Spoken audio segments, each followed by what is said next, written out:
এখন ধুনীয়া ডাঙৰ nursery. Hello' everyone, welcome back to my channel. আজি আহি গৈছোঁ আপোনালোকৰ সন্মুখত আন এটা ব্লগ লৈ। মোৰ চেনেলটো আপোনালোকৰ ভাল লাগিলে please like, share and subscribe কৰিবলৈ নাপাহৰিব। আমাৰ ঘৰৰ সন্মুখত এখন ধুনীয়া ডাঙৰ নাৰ্সাৰী। এই নাৰ্সাৰীখনত আছে সকলো ধৰণৰ পুলি।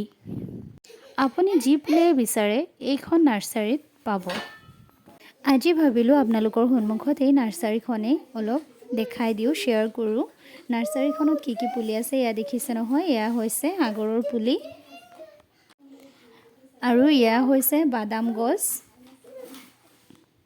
এইটো বাদাম ঘূৰণীয়া হয়, মই ভালকৈ নাজানো কি হয়, কোনটো বাদাম হয়, আলমণ্ড নহয়, হ'লেও এইটো এক প্ৰকাৰৰ বাদাম গছ।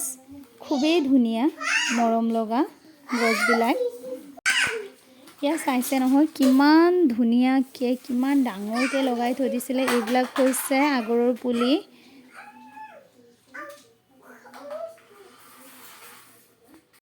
এয়া খেৰৰ তলত লগাই থৈছে বাদামৰ গুটি, সেইবিলাক ফুটিব, ডাঙৰ ডাঙৰ পুলি হ'ব তাৰপিছত।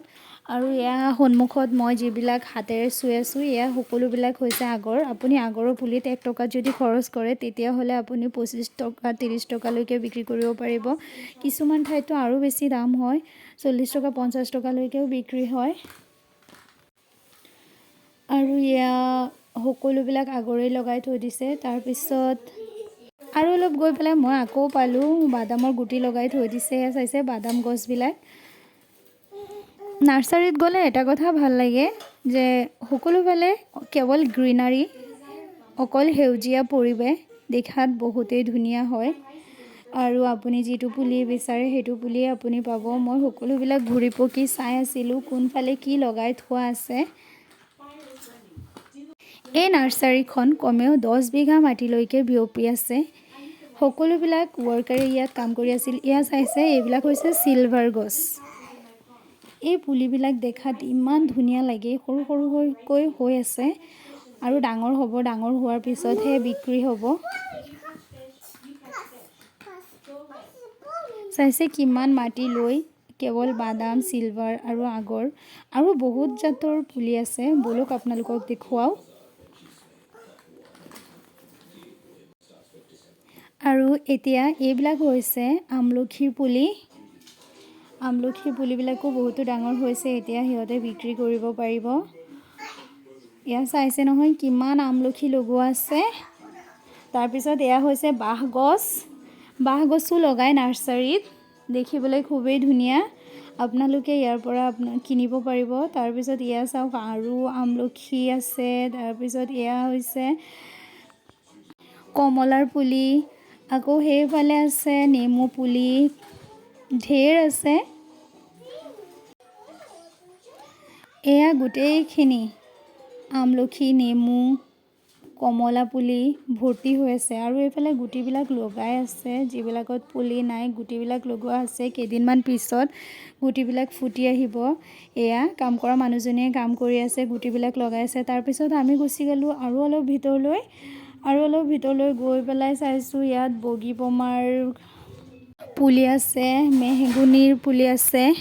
এয়া চাইছে মই যিবিলাক হাতেৰে চুই আছোঁ এইবিলাক হৈছে চন্দন গছবিলাক এনেকেই লগাইছে।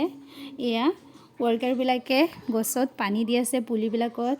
এই পুলিবিলাকক সদায় পানী দিব লাগে। পানী দিয়াৰ ব্যৱস্থা অতি ধুনীয়া হ'ব লাগে, নহ'লে পুলিবিলাক মৰহি যায়।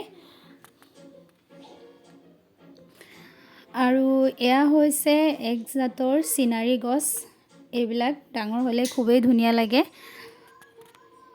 ঘৰৰ সন্মুখত লগালে সৌন্দৰ্যৰে ভৰপূৰ হৈ উঠে। এতিয়া বলক আৰু অলপ আগুৱাই যাওঁ, কি পুলি আছে আমি চাওঁ। এয়া সকলোবিলাক চন্দনৰ পুলি। তাৰপিছত এয়া হৈছে চিলভাৰৰ পুলি।